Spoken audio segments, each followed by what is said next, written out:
నమస్కారం. క్యాలెండర్ చూసినప్పుడల్లా ఓ విషయం మనందరికీ అనిపిస్తోంది కదా. మిగతా నెలలన్నీ 30 లేదా 31 రోజులతో ఉంటే ఒక్క ఫిబ్రవరికి మాత్రమెందుకో కేవలం 28 రోజులున్నాయి. ఈ విశ్లేషణలో మనం ఈ చిన్న నెల వెనుక ఉన్న 2000 సంవత్సరాల నాటి పెద్ద కథను తెలుసుకుందాం. సరే, అందరినీ ఆలోచింపజేసే ఈ ప్రశ్నకు సమాధానం వెతుకుదాం. దానికోసం మనం టైంలో కొంచెం వెనక్కి వెళ్ళాలి, ఏకంగా ప్రాచీన రోమ్ వరకు.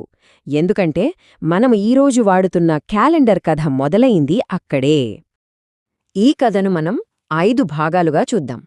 ప్రాచీన రోమన్ల అసలు క్యాలెండర్ నుండి మొదలుపెట్టి జూలియస్ సీజర్, పోప్ గ్రెగరీ చేసిన కీలక మార్పులు వరకు ప్రతి దశను వివరంగా చూద్దాం. సరే, మొదటి అంకానికి వెళ్దాం. ఇక్కడ మనం ప్రాచీన రోమన్ల క్యాలెండర్ గురించి మాట్లాడుకుందాం. అది ఇప్పుడు మనం వాడుతున్నదానికి చాలా భిన్నంగా, చెప్పాలంటే అసంపూర్ణంగా ఉండేది. ఆ రోజుల్లో రోమన్లకి రెండే ముఖ్యం: వ్యవసాయం, యుద్ధం. మరి శీతాకాలంలో ఈ రెండు జరగవు. అందుకే వాళ్ల క్యాలెండర్ కూడా ఆగిపోయేది. సంవత్సరం మార్చిలో మొదలై డిసెంబర్లో ముగిసేది. ఆ మధ్యలో వచ్చే చలికాలం రోజుల్ని వాళ్లు అస్సలు లెక్కే పెట్టేవారు కాదు. అవి లేనట్టే అన్నమాట. ఇప్పుడు చూడండి, ఇక్కడే అసలు ట్విస్ట్ ఉంది. ఈ నెలల పేర్లని గమనించండి. సెప్టెంబర్ అంటే లాటిన్లో 7, అక్టోబర్ అంటే 8, నవంబర్ అంటే 9, డిసెంబర్ అంటే 10. కాని మన క్యాలెండర్లో అవెక్కడున్నాయి? 9, 10, 11, 12. ఈ లెక్క ఎందుకు తప్పింది చూద్దాం. ఈ రెడిట్ యూజర్ చెప్పిన మాట ఎంత కరెక్ట్ కదా. మన క్యాలెండర్ ఒక పాత కంప్యూటర్ ప్రోగ్రాం లాంటిది. అవసరమైనప్పుడల్లా కొత్త కోడ్ రాశారు, ప్యాచ్లు వేశారు, కానీ ఒరిజినల్ ఫైల్ పేర్లు మార్చడం మర్చిపోయారు. ఈ ఒక్క మాటతో మొత్తం క్యాలెండర్ కథ మనకర్థమైపోతుంది. సరే, మరి ఆ లెక్కలోకి రాని శీతాకాలానికి ఎలా నెలలొచ్చాయి చూద్దాం. ఇక్కడే మన కథలోకి జనవరి, ఫిబ్రవరి వస్తాయి. క్యాలెండర్ని పూర్తి సౌర సంవత్సరంతో సరిచేయడానికి జనవరి, ఫిబ్రవరి నెలల్ని యాడ్ చేశారు. కాని ఇక్కడో ముఖ్యమైన విషయం: వాటిని మొదట్లో పెట్టలేదు. అప్పటికే ఉన్న 10 నెలల చివరన, అంటే 11వ, 12వ నెలలుగా పెట్టారన్నమాట. సో సంవత్సరం మార్చిలోనే మొదలయ్యేది, ఫిబ్రవరితో ఎండ్ అయ్యేది. ఇప్పుడు అసలు పాయింట్కి వద్దాం. సరే, 12 నెలలొచ్చాయి. మరి ఫిబ్రవరికి రోజులెందుకు తక్కువ? దీనికి సమాధానం లెక్కల్లో కాదు, రోమన్ల నమ్మకాల్లో, వాళ్ల సంస్కృతిలో ఉంది. ఈ పాస్ట్ ఇంపర్ఫెక్ట్ అనే జర్నల్ ప్రకారం ఫిబ్రవరి అనే పేరు ఫెబ్రువం అనే లాటిన్ పదం నుంచొచ్చింది. దాని అర్థమేంటంటే శుద్ధి చేసే సాధనం. అంటే ఆ నెలకు ఆ పేరు పెట్టడం వెనుక ఒక పెద్ద ఉద్దేశమే ఉంది. అది శుద్ధి చేసుకునే సమయం అన్నమాట. చూసారా, ఫిబ్రవరి అంటే వాళ్ల దృష్టిలో కేవలం చివరి నెల కాదు, అదొక ముగింపు. చేసిన తప్పుల్ని శుద్ధి చేసుకోవడానికి, చనిపోయిన వాళ్లని గుర్తు చేసుకోవడానికి కేటాయించిన సమయం. అందుకే దాన్ని కొంచెం గంభీరంగా, అశుభమైన నెలగా చూసేవాళ్లు. దీనికి తోడు వాళ్లకు సరిసంఖ్యలంటే అస్సలు పడదు. వాటిని దురదృష్టంగా ఫీలయ్యేవాళ్లు.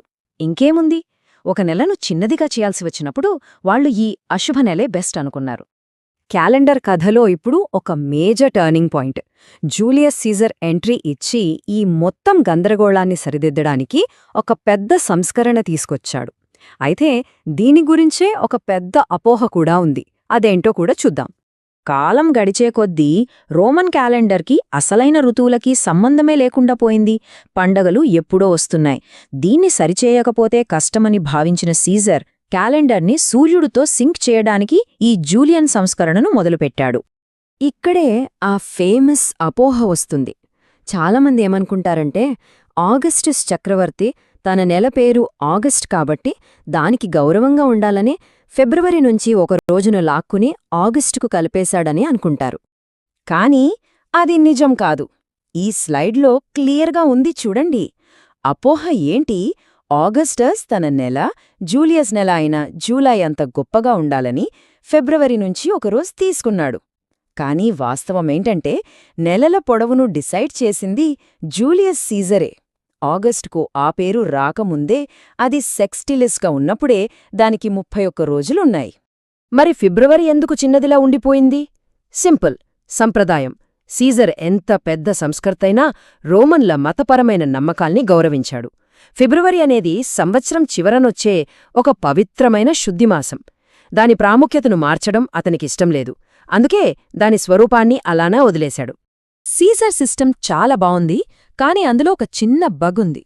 కొన్ని వందల సంవత్సరాల తర్వాత ఆ చిన్న బగ్ పెద్ద సమస్యగా మారింది. దాన్ని సరిచేయడానికి మన క్యాలెండర్కి చివరి, అతి ముఖ్యమైన ప్యాచ్ వేశారు. జూలియన్ క్యాలెండర్లో ప్రాబ్లం ఏంటంటే అది ప్రతి 4 సంవత్సరాలకి ఒక లీప్ డేని యాడ్ చేసింది. అంటే సంవత్సరం పొడవు 365.25 రోజులు అనుకుంది. కాని నిజానికి భూమి సూర్యుడి చుట్టూ తిరగడానికి అంతకంటే కొంచెం తక్కువ టైం పడుతుంది. ఈ చిన్న తేడా ప్రతి 400 ఏళ్లకి క్యాలెండర్ని 3 రోజులు ముందుకు తోసేసింది. మళ్లీ మొదటికే వచ్చింది కథ. ఈ సమస్యని సాల్వ్ చేయడానికి 1582లో పోప్ గ్రెగరీ 13th ఒక సింపుల్ కాని బ్రిలియంట్ రూల్ తెచ్చారు. అదేంటంటే ఒక శతాబ్దపు సంవత్సరం అంటే 1700, 1800 లాంటివి లీప్ ఇయర్స్ కావు. కానీ ఒకవేళ ఆ శతాబ్దపు సంవత్సరం 400తో కూడా డివైడ్ అయితే అప్పుడది లీప్ ఇయర్ అవుతుంది. ఉదాహరణకు 2000. ఈ ఒక్క మార్పుతో మన క్యాలెండర్ దాదాపు పర్ఫెక్ట్ అయింది. సో ఈ టైంలైన్ మన మొత్తం ప్రయాణాన్ని ఒక్కసారిగా చూపిస్తుంది. రోమన్ల 10 నెలల క్యాలెండర్ నుంచి 2 కొత్త నెలలు, సీజర్ తెచ్చిన లీపియర్స్, ఆ తర్వాత పోప్ గ్రెగరీ చేసిన ఆ చిన్న సవరణ, ఇలా అంచెలంచెలుగా మనం ఈరోజు వాడుతున్న క్యాలెండర్ తయారైంది. చివరిగా ఒక్క మాట. మనం రోజూ వాడే ఈ క్యాలెండర్ ఒక పర్ఫెక్ట్ డిజైన్ కాదు. అదొక 2000 ఏళ్ల అతుకుల బొంత అన్నమాట. అవసరానికి తగ్గట్టు మార్పులు చేసుకుంటూ వచ్చారు. మరి ఆలోచించండి, ఒకవేళ ఈరోజు మనమంతా కలిసి మొదటి నుండి ఒక కొత్త క్యాలెండర్ని తయారు చేయగలిగితే అది ఎలా ఉంటుంది? ఏ మార్పులు చేస్తాం?